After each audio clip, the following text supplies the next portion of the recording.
You know how the best stories end.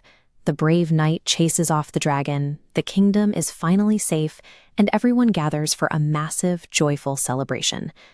The Bible is actually filled with an adventure that is much bigger than any fairy tale, and it ends with a restoration that outshines even the happiest storybook ending. We find the finale to this story in chapters 25, 26, and 27 of the book of Isaiah.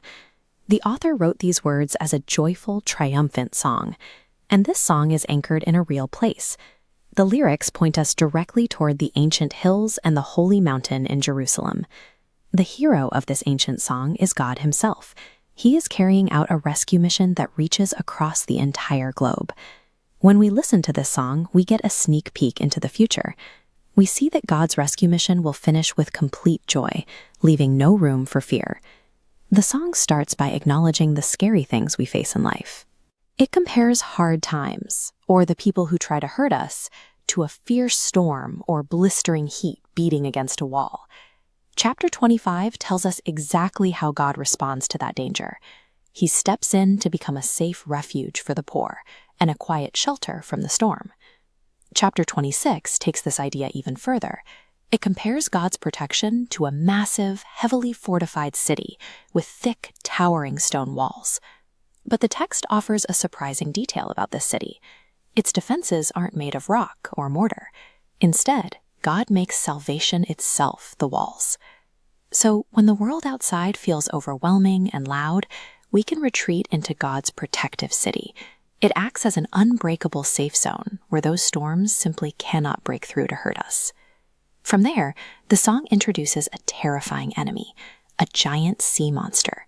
The text calls it Leviathan, the gliding serpent. This creature represents all the dark, scary, and evil things in the world rolled into one. God does not let the monster win. He steps in with his powerful sword to slay the serpent, making sure that evil is completely stopped in its tracks. With the enemy defeated, God sounds a great trumpet. He calls out to gather his people who have been scattered to far-off lands, like those exiled away in Assyria and Egypt, bringing them safely back home. Think about it. If God is strong enough to defeat a cosmic monster and rescue people from the ends of the earth, it means there is nothing he can't handle. Because he is that powerful, chapter 26 says he gives perfect peace to those who keep their minds fixed on him. Because the hero who has conquered it all is in charge of everything, we don't have to carry around worry or fear.